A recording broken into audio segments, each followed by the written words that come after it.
Have you been trying FragPunk on console or maybe even on PC, but you want to play with a controller and you just can't get your controller settings dialed in right? Then this is the video for you.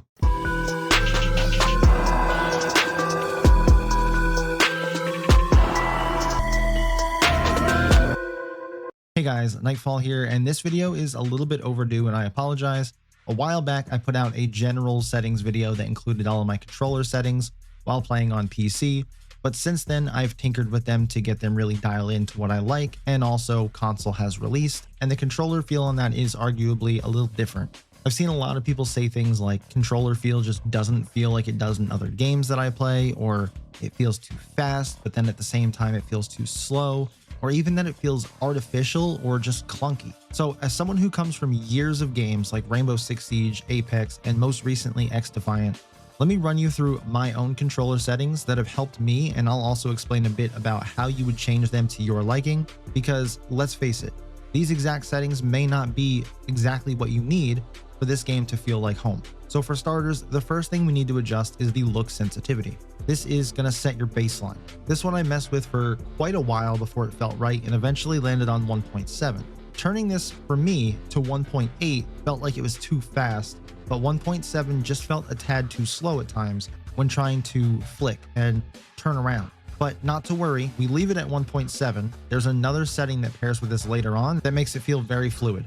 My Y-axis sense is 0.6 because you don't ever really need to look up or down a lot, but feel free to increase this if you play someone like, say, Corona, who dashes over stuff and needs to maybe look down on someone pretty quick. I then broke up my settings into the custom per optic ADS sense because, well, that's what I had on Siege, and it just felt like it gave me the most control. So my 1 to 3 times scopes, I have it at 0.6. This is going to be your SMGs, your shotguns, your LMGs and ARs at all of their available zooms. And then we get to the marksman rifles and snipers with the 4x and 6x time zoom, which I have turned up just a tad bit at 0.7 for that slightly faster flick speed. Also, keep in mind you may need to adjust these two as well because I don't use snipers often, if at all. But the next setting is very, very crucial, and that's going to be your input curve. You can see on the graphs on the right that setting this at 1 will just be a linear input curve. If you're good with that, then maybe try yours at 1 first. But I changed this to a 1.2 because this is what removed that clunky artificial feeling for me. It's not moving completely to a reverse S curve like you would be doing with A2, but it's not just a basic raw linear input either.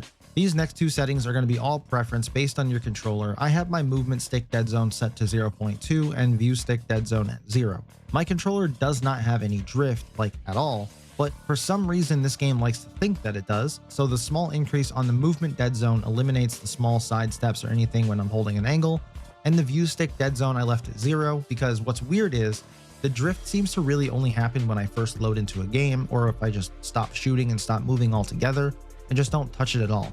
Most times if I'm holding it or moving around or just like holding an angle or something like that mid-match, it doesn't seem to drift. So just a very strange thing that happens. You may need to increase this a bit for yours though, so just make sure that you mess with this in the firing range. Now we get into the delays and the complicated yaw and pitch. I'm going to try to explain these in a lot simpler terms. So the turning ramp up delay just means how long you need to be holding your stick all the way in one direction before it recognizes that you're holding it at full value in that same direction. Mine is set to 0.1 because sometimes I just want to look to the right a little bit, but I move my stick all the way and I don't want to do a complete 360. The ramp up to max time is how long you want to be holding your stick in that direction before it reaches the full speed, which you'll set in the below settings. With this one, the lower the number, the faster that it happens. And then these next 4 settings sound scary and complicated, but are actually very simple.